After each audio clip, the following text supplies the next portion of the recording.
ஒரு கார்த்திகை மாத கருக்கிருட்டு. செங்கல்பட்டிலிருந்து படப்பிடிப்பை முடித்துக்கொண்டு எம்ஜிஆர் அவர்கள் நடுநிசி 12 மணி வாக்கில் காரில் வந்து கொண்டிருக்கிறார். கண் விழித்தவாறே தனது காரில் எம்ஜிஆர் அவர்கள் வந்து கொண்டிருந்த பொழுது வழியில் போலீஸ் உடையில் நின்ற ஒருவரை பார்க்கிறார். எம்ஜிஆர் அவர்களின் கார் அவரை கடந்து செல்கின்ற போது எம்ஜிஆர் அவர்களின் நெஞ்சில் பொறி தட்டுகிறது.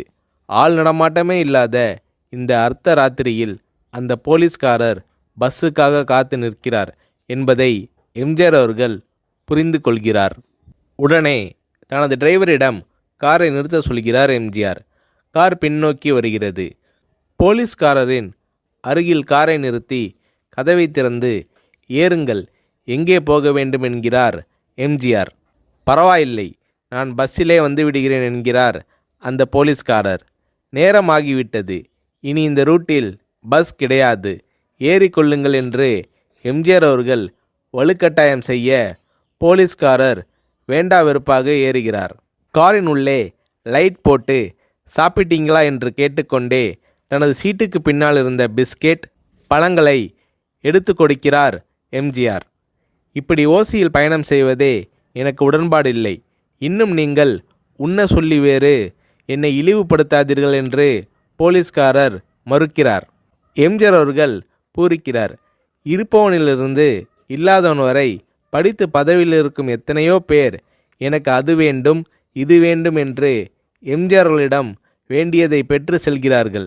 ஆனால் சாதாரண பொறுப்பில் இருக்கும் இந்த போலீஸ்காரரின் நேர்மை எம்ஜிஆர் அவர்களை மெய்சிலிர்க்க வைத்துவிட்டது.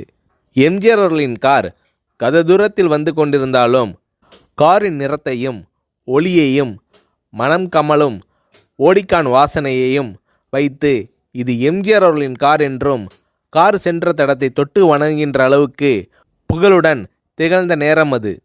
அரை மணி நேரம் கார் சென்று கொண்டிருக்கிறது. ஆனால் அதுவரை எம்ஜிஆர் அவர்களை பற்றி பெரிதாக போற்றி புகழ்ந்து பேசாமல் அந்த போலீஸ்காரர் வந்ததே புரட்சித் தலைவர் எம்ஜிஆர் அவர்களுக்கு அந்த போலீஸ்காரர் மீது மரியாதையை கூடுதலாக்கியது.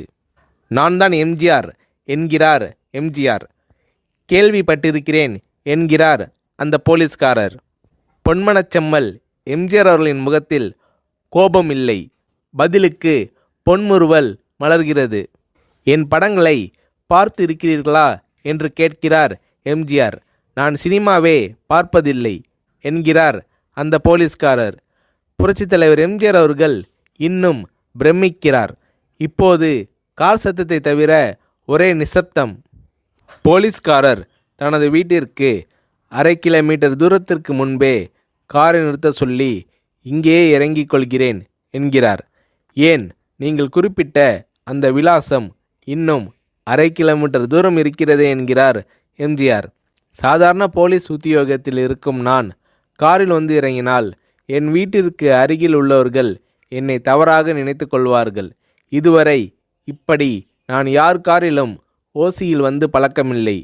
நீங்கள் இவ்வளவு தூரம் செய்த உதவிக்கு நன்றி என்கிறார் அந்த போலீஸ்காரர். புரட்சித் தலைவர் எம்ஜிஆர் அவர்கள் அதற்கு மேல் எதுவும் பேசவில்லை. அவர் எந்த போலீஸ் ஸ்டேஷனில் பணிபுரிகிறார் என்பதை மட்டும் கேட்டு தெரிந்து கொண்டு கிளம்புகிறார். அடுத்த நாள் செங்கல்பட்டு போலீஸ் ஸ்டேஷனுக்கு ஃபோன் செய்து நான் எம்ஜிஆர் பேசுகிறேன் என்கிறார் எம்ஜிஆர். ஃபோனை எடுத்த டிஎஸ்பி உதறலோடும் உற்சாகத்தோடும் தலைவரே வணக்கம் என்கிறார். இரவு சந்தித்த போலீஸ்காரரை பற்றி விசாரிக்கிறார் எம்ஜிஆர். அந்த டிஎஸ்பி சொல்கிறார், நீங்கள் குறிப்பிடும் அவர் இன்று விடுப்பில் இருக்கிறார். அவர் கையூட்டு வாங்காதவர், கடமை தவறாதவர், காவல்துறையின் நேர்மைக்கு இவரே இலக்கணம். வெற்றிலை பாக்கு, பீடி, சிகரெட் போன்ற போதை வஸ்துக்கள், நாடகம், சினிமா போன்ற பொழுதுபோக்கு அம்சங்களையெல்லாம் இவர் அறியாதவர். கல்யாண வயதில் உள்ள 3 பெண்களையும் கரை சேர்க்க முடியாமல் கஷ்டத்தில் இருக்கிறார் என்கின்ற விபரம் டிஎஸ்பியால் எம்ஜிஆர் அவர்களுக்கு சொல்லப்படுகிறது. அவரை நாளை என் தோட்டத்திற்கு வர சொல்லுங்கள் என்கிறார் எம்ஜிஆர்.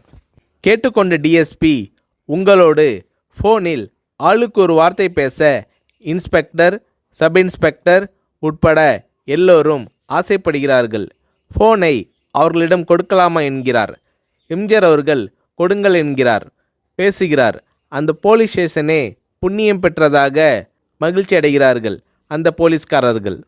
மறுநாள் அந்த போலீஸ்காரர் ராமவரம் தோட்டத்திற்கு அழைத்து வரப்படுகிறார். அவரிடம் பேப்பரில் மடித்த பெரிய பணக்கட்டை கொடுத்து, இதை வைத்து உங்கள் பெண்களின் கல்யாணத்தை நடத்துங்கள் என்கிறார் எம்ஜிஆர். போலீஸ்காரர் மறுக்கிறார். நான் ஏதாவது உங்களிடம் காரியமாற்ற சொல்லி அதற்காக கொடுத்தால் அது தவறு. என்னால் ஆக வேண்டியது உங்களுக்கும், உங்களால் ஆக வேண்டியது எனக்கும் எதுவும் இல்லை. நான் உங்கள் கூட பிறந்த ஒரு சகோதரனாக நினைத்து கொடுக்கிறேன், பெற்றுக்கொள்ளுங்கள் என்று சொன்ன பிறகு கேட்டும் கூட கிள்ளி கொடுக்காத கனவான்கள் வாழும் இந்த உலகில் ரோட்டில் நின்றவனை அழைத்து சென்று அள்ளி கொடுத்த எம்ஜிஆர் அவர்களின் கருணையில் நெகிழ்ந்து போய் பெற்றுக்கொள்கிறார் அந்த போலீஸ்காரர்.